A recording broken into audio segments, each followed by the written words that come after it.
Monster is one of my all-time favorite anime, and I think it has great psychological depth. So I'm going to divide my analysis of the series in two parts. In this first part, I'll be concentrating on the Monster Without a Name, a short story that appears later in the series, and then a second part will be dealing with the dichotomy of the Tenma and Johan characters. I'm going to divide this first part in a few segments. Uh, I'm going to talk about the psychoanalytical theory first, since that's what I will be using to analyze Monster Without a Name. And then we'll talk a little bit about fairy tales in general and the structure of fairy tales, how Monster um, differentiates itself from the classic structure of the fairy tale. And then we'll take a look, an in-depth look at the Monster Without a Name tale itself. And later, to end, we'll look at the implications this has on the Johan character.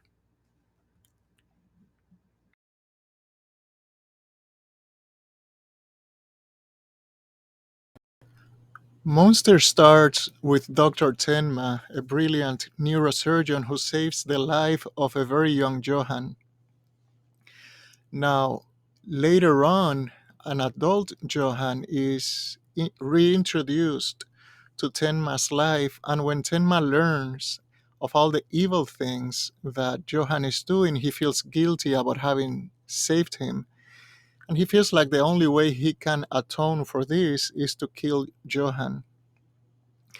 As the story progresses, we learn that Johan is a very nihilistic character who feels that life is meaningless. He says that what predominates in the universe is death, and that once he dies, and everyone either forgets him or everyone that once knew him in turn dies, it will be as if he had never lived. I think that in his mind, making Tenma kill him would validate this point of view and this way of living for him. In terms of his origin, we learned that Johann is the product of eugenics, so that they were crossing specific people on purpose to try to produce a genetically superior individual. And the children that were the product of these eugenic crossings were later used for behavioral experiments in order to try to produce the leader of a neo Nazi organization. Except that what they produced on Johann could not be tamed, and he wouldn't follow anybody else's lead. He would have his own way of doing things and his own goals and purposes. So let's talk a little bit about the aspects of psychoanalytical theory that I will be using on the interpretation of the monster without a name fairy tale, starting with the stages of psychosexual development as described by Freud. And there are five of those, but we're going to concentrate on the phallic and the oral because, in my opinion, the prince, the little kid on the monster without a name tale, is on the phallic stage, but he regressed to the oral stage. So these are the two that we'll be discussing more in depth. The oral stage um, comprises the time frame between birth and about 18 months old. And the area of pleasure in the body at this time is the mouth, anything relating to oral activity, sucking, swallowing, and so forth. Now, the main psychoanalytical theorist who worked and described this stage of development was Melanie Klein. And she said that during the oral stage, the main defense mechanism that is developed is splitting. And splitting is taking an object and dividing it into two, a good object and a bad object. According to her, this develops from the dynamics of breastfeeding, where the baby is offered the breast, and at that time he feels comforted, he feels satisfied, loved, and everything is well with the world. So that must be for him, that must be a good breast. Now, when he's deprived of the breast. When the breast is taken away, he feels frustrated and unsatisfied and irritated. So that must be a bad breast. And that's because the mind of a child at this age is unable to integrate the positive and the negative aspects of an object into a single figure. So it is impossible for him to think that the breast could be good and bad. Therefore, there must be a good breast and a bad breast. This defense mechanism of splitting is continued to be used throughout life, and later on you see it in fairy tales where the mind of the child splits the mother into two figures, a good fairy and an evil witch, for example.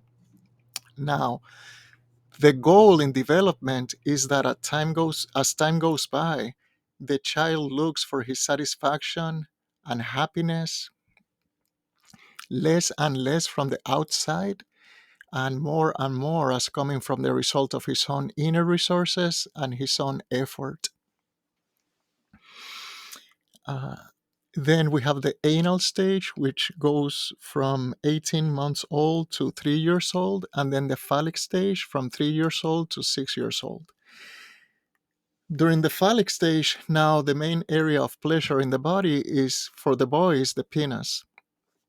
And the main task at hand during this stage is to navigate the Oedipal conflict. The Oedipal conflict consists of the boy now wanting to be the sole possessor of the mother.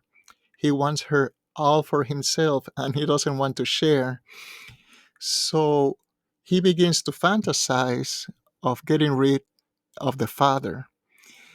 In the meantime, he learns that he has a penis, his father has a penis, but his mother doesn't have a penis. And he begins to think that maybe his father castrated his mother.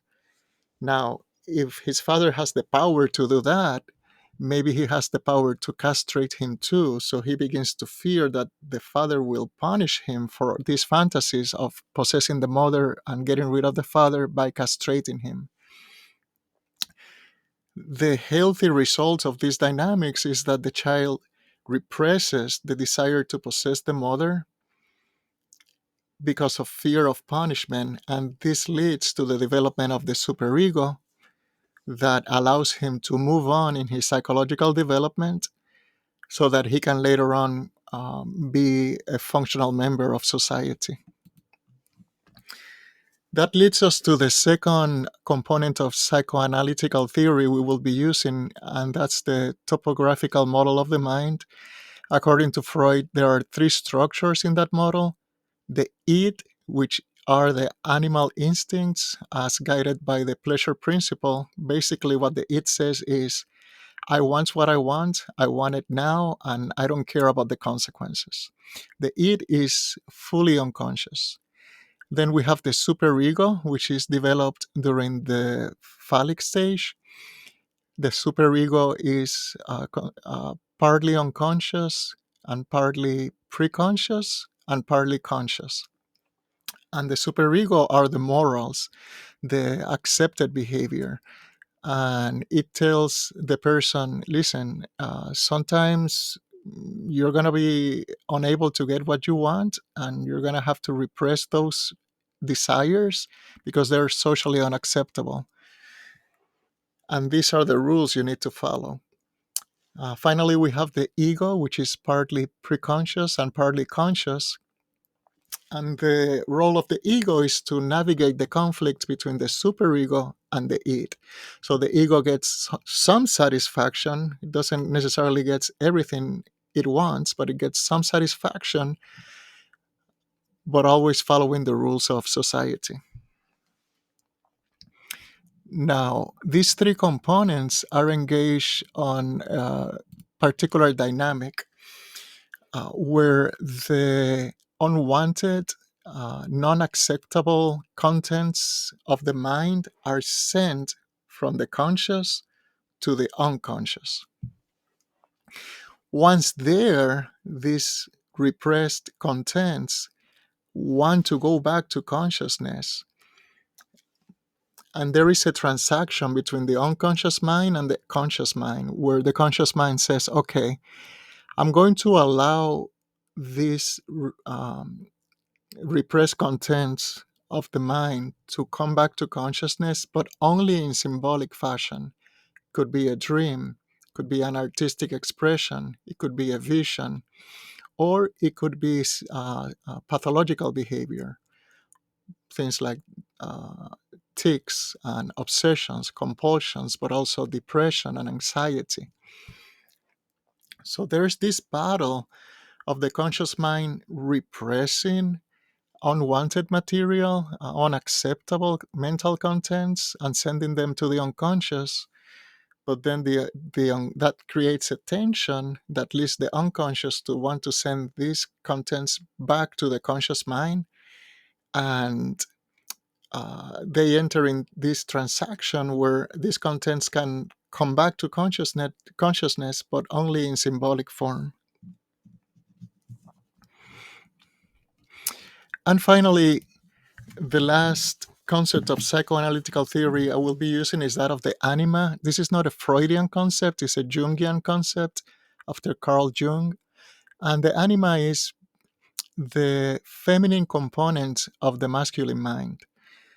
According to Jung, by default, the anima is an unconscious component of the mind.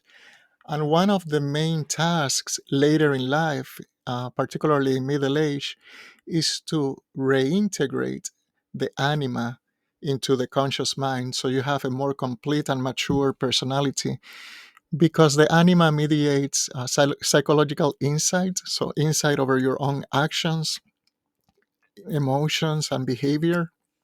It also mediates your ability to relate maturely to others in adult life, and it mediates your emotional balance. When the anima is repressed, the person is prone to irritability, anger fits, and violent mood swings.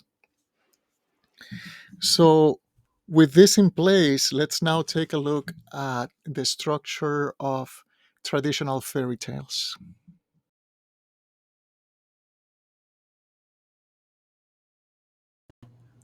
Bruno Bettelheim was a psychoanalyst who wrote a book about the psychoanalysis of fairy tales.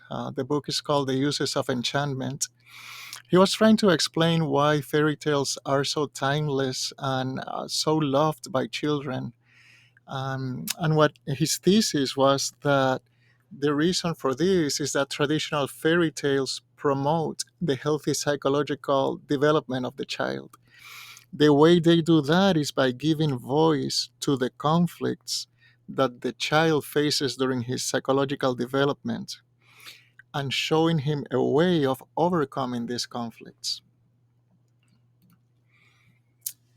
Um, he noted that traditional fairy tales follow a certain structure where, for example, there is a happy ending, and by exposing the child to tales where there's a happy ending, implicitly the child is learning that, hey, the world is not such a bad place.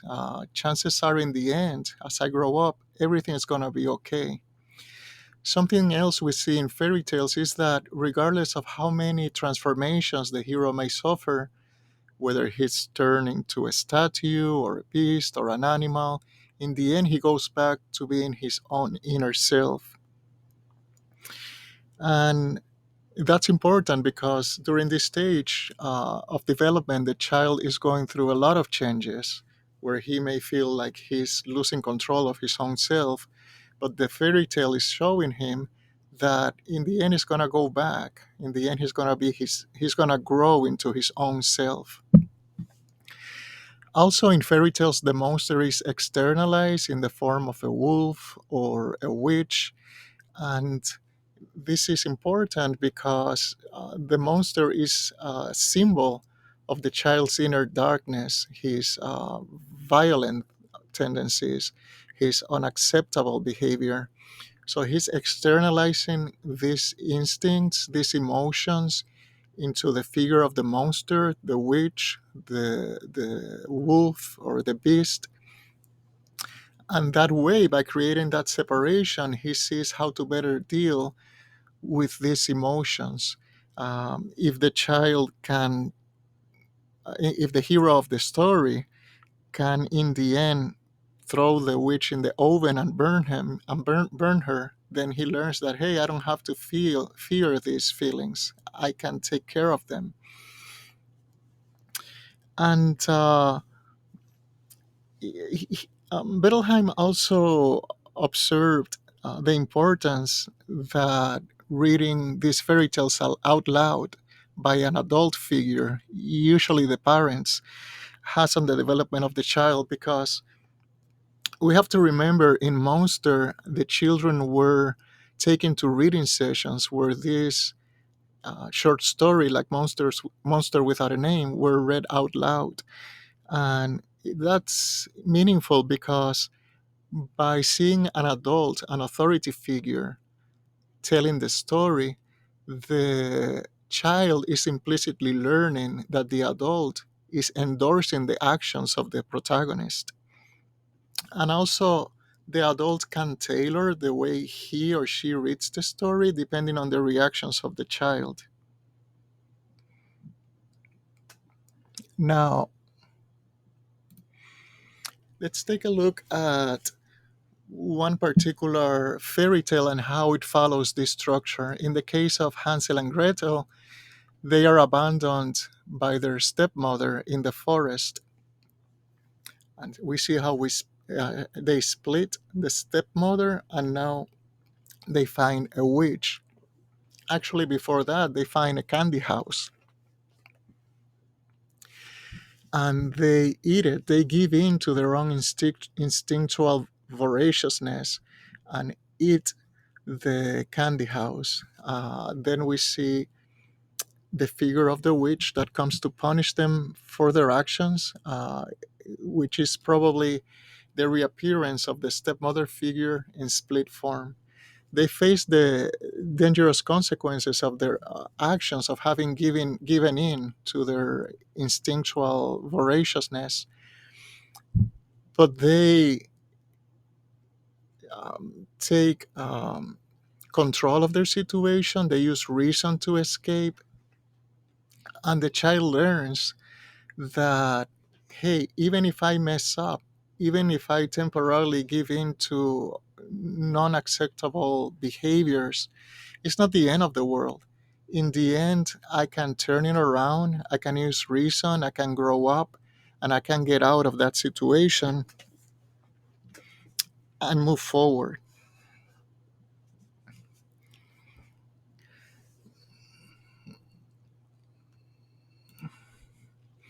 In the case of Monster Without a Name, though, we have a fairy tale that um, doesn't follow that structure. It's what I consider to be a pathological fairy tale. Here, when the prince gives in to his own instinctual oral desire to consume, uh, this leads to a disaster of totally tragic consequences. And so that we see a very pessimistic, sad ending. Now the child is now learning that, hey, if I give in to my own instinct, if I mess up even once, it's going to be a disaster. I will not be able to turn this around. Something else that we see in Monster Without a Name is that the child remains a monster in the end, unlike the traditional fairy tale where the personality is preserved in the end. Here, the personality is lost. And the child gives the monster his name, so he's identifying with the monster, and that monster is internalized.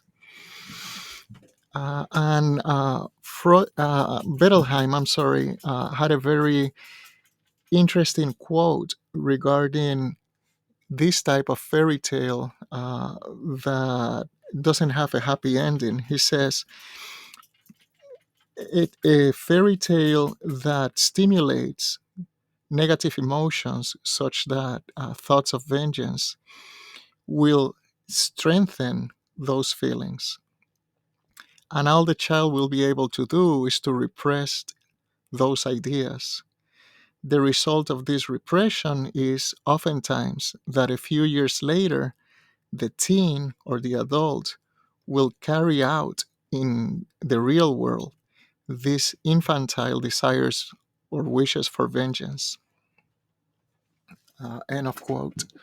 So, again, we see where these children were being exposed to a pathological fairy tale in order to direct their psychological development in a very specific direction. And the result of that we see in the series Monster, as adults that are very nihilistic and completely unable to relate and have normal lives in the world. So, having said all this, let's now take a look at the fairy tale itself, Monster Without a Name.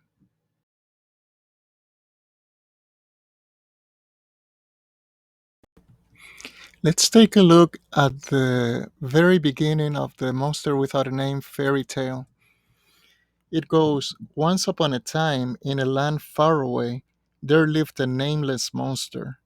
The monster was dying to have a name, so the monster made up his mind and set out on a journey to look for one. But the world was such a very large place that the monster split into two and went on separate journeys. One went east, the other headed west. There's so much stuff going on here in this short paragraph because Urasawa, through Bonaparte, is establishing, first of all, that we are starting the journey in the land of the unconscious. We physically see in the anime, we see the monster inhabiting a forest, and the forest as a symbol of the unconscious in terms of preceding civilization and being the absence of civilization, the natural state of things, the original state of things. It serves as a symbol of the unconscious. If the forest is a symbol of the unconscious, then the monster is an unconscious content. Another indication that the monster is a content of the unconscious is the fact that it doesn't have a name. It hasn't been out of the unconscious. It hasn't reached consciousness to be named. So it's a content of the unconscious. And the desire of the monster to leave the forest and go on a journey to look for a name, it's uh, representative of the dynamics that we saw earlier of repressed contents or unconscious contents wanting to move to consciousness and stop being repressed. So, moving from repressed contents in the unconscious to actual conscious contents of the mind. We also see that time and space are not determined in the fairy tale. This happens once upon a time. This happens in a land far away, so this is atemporal, and space is not determined, just like in the dynamics of the unconscious.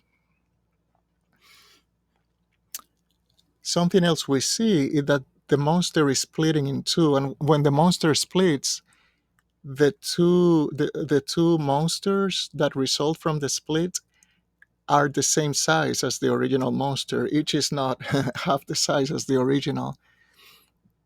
And one goes east, one goes west. So not only we're dealing with the unconscious, but we're dealing with the mind that is on the oral stage, using the defense mechanism of splitting to the east and to the west, to extreme, the positive object, the negative object.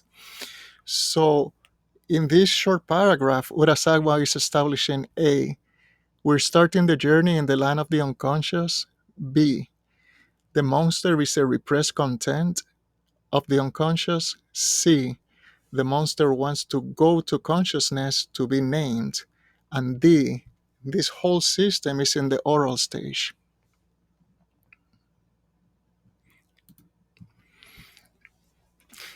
So, as the monster starts the journey, it reaches a village. And if we see the whole fairy tale as symbolic of a mental structure or a psyche, then the monster again would be the repressed, the forest, the unconscious, the village, the preconscious, and the castle, the conscious mind.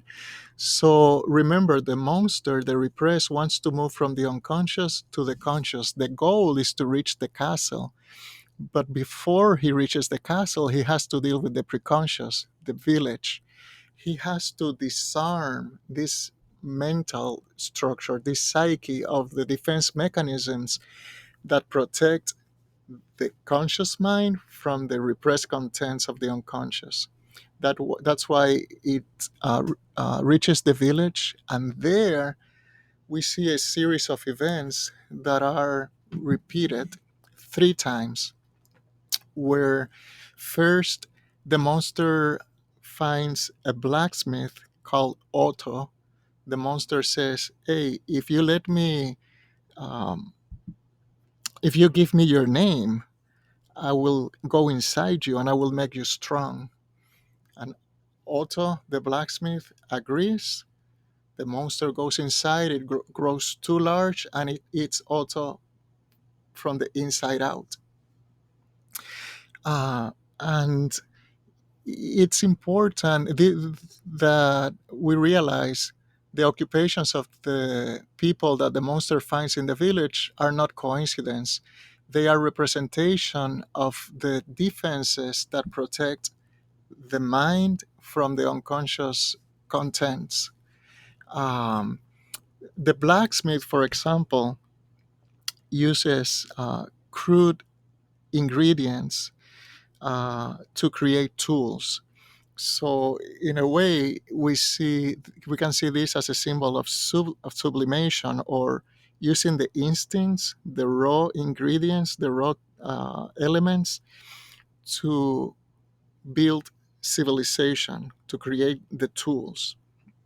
The problem is, because this whole system is in the oral stage, instead of giving the monster a name so that the blacksmith can create some distance between him and the monster, he gives the monster his name. So he identifies with the monster.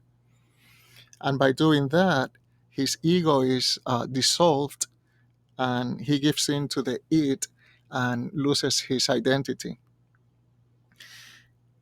The next thing we see is this process be repeated with a shoemaker.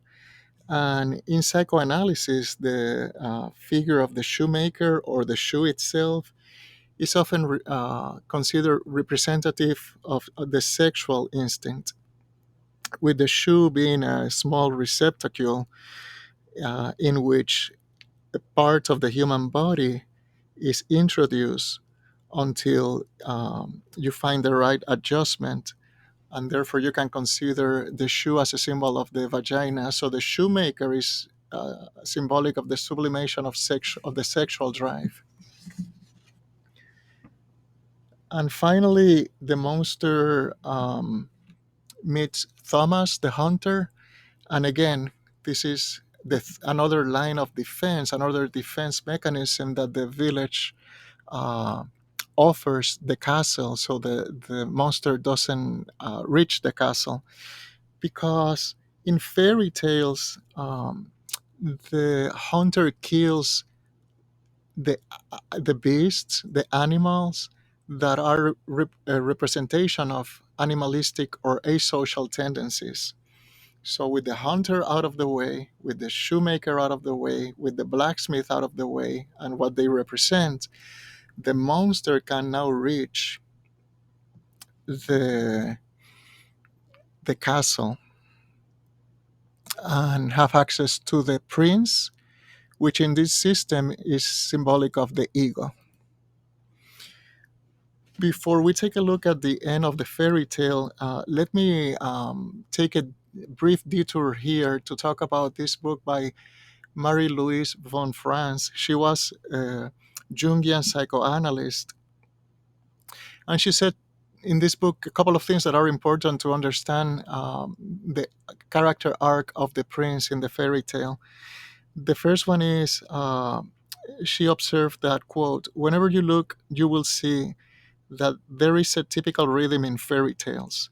There are three similar rhythms and then a final action. The three are always clear units: one, two, three, with a certain similar repetition, which is why the fourth is so often ignored, because the fourth is something different. There is no longer a leading up, a dynamic movement, but something comes to rest. We see that here, where the one, two, three are the blacksmith, the shoemaker, and the hunter, and the fourth, where everything comes to rest, is the prince. The other important thing that we can notice at this point in the fairy tale is that in this kingdom of monster without a name, there is a lack. There is a lack of the feminine aspect. We see that in the village, there's no mention of wife for either the blacksmith, the hunter, or the shoemaker. There's no family life. There's no children. And even in the castle, where the prince is sick, lying in bed, we never see the queen. Where is she? She's not taking care of him. She's not by the king's side. There is no queen. So in this kingdom, the anima has been repressed. And this is what von Franz has to say about that. Quote, if we take the king as representing a central and dominant symbolic content of collective consciousness, then the queen would be its accompanying feminine element, the emotions, feelings, the irrational attachments to this dominant content. That the queen is lacking means that the latter aspect has been lost, and therefore the king is sterile. Therefore, consciousness is ruled by rigid principles because of which the irrational, spontaneous adaptations to events is lost. Along with the feminine go the feeling, the irrational, and fantasy. The lack of psychic energy creates a sort of greed and causes men to cheat. One who is fascinated by the inner life has no energy or time for fraudulent maneuvers, but as long as the anima is unredeemed, life does not flow, and this locks up energy in evil and greedy tendencies. So, this is the illness of the prince. This is why the prince is sick. The sickness is symbolic of psychological stagnation, which is caused by the absence of the queen, because the anima in this kingdom has been repressed. So, if the queen is missing, also the prince has no way of navigating the phallic stage, because the Oedipal structure is not in place. So his only way is back. He cannot move forward with his development. He can only go back, and he goes back to the oral stage. And again, expecting his happiness and satisfaction to come from the outside. He gives in to the monster. He eats the monster. He gives the monster his name, and his personality, his self, his ego is dissolved.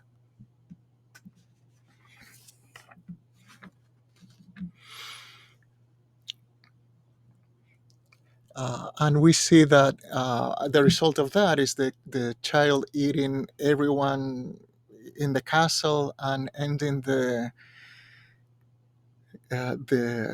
fairy tale all by himself. He encounters the other monster that he had parted ways with at the beginning of the tale, and this is how the fairy tale ends.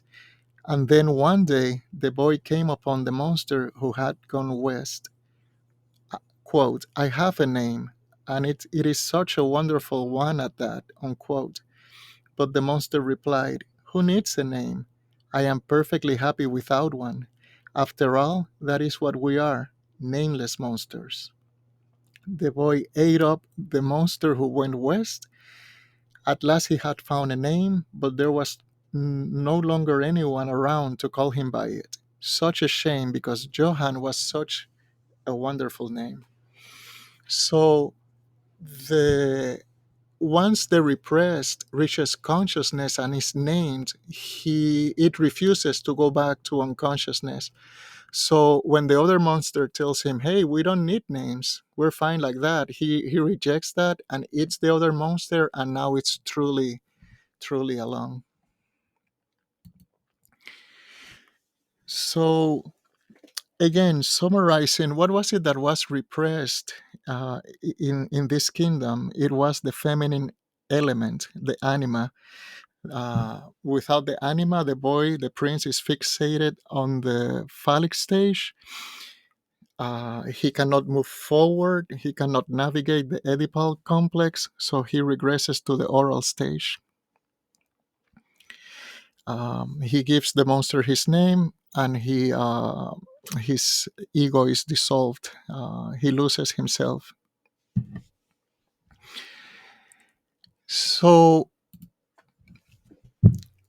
the children in the in the monster and in the monster anime and manga were children that were separated from their mothers. So, like the prince in the fairy tale, they are fixated on the oral stage. They have no Oedipal structure to navigate the Oedipal complex. Uh, so, number one, they're fixated on the oral stage, and using psychological manipulation through the use of pathological fairy tales and other forms of behavioral experimentation, such as sensory deprivation and whatnot. Uh, they are led in their psychological development in a very specific direction, which is to foster a nihilistic sense of the world, that the world is a bad, meaningless place. And as we saw when we talked about Bettelheim earlier, the result of a fairy tale like this would be for the child later on in life to act out his violent tendencies in the real world. Now, in the case of Johan, we have someone who's characterized by two things that are unusual. First, he is supremely gifted intellectually. So, this organization cannot really ever control him. If anything, he takes control of the situation and pretty much eliminates them.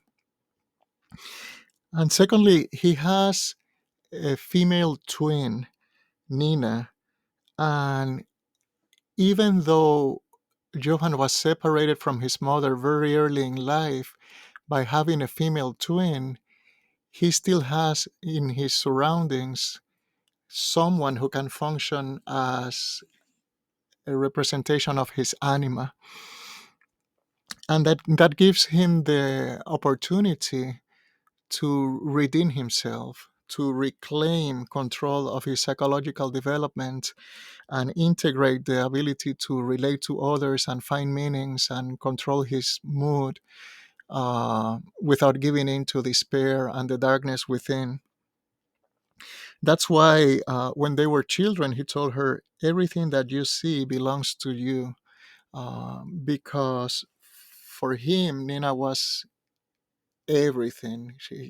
She was his anima.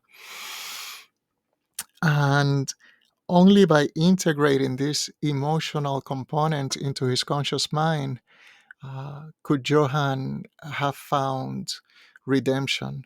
Pure logic could never have redeemed this character.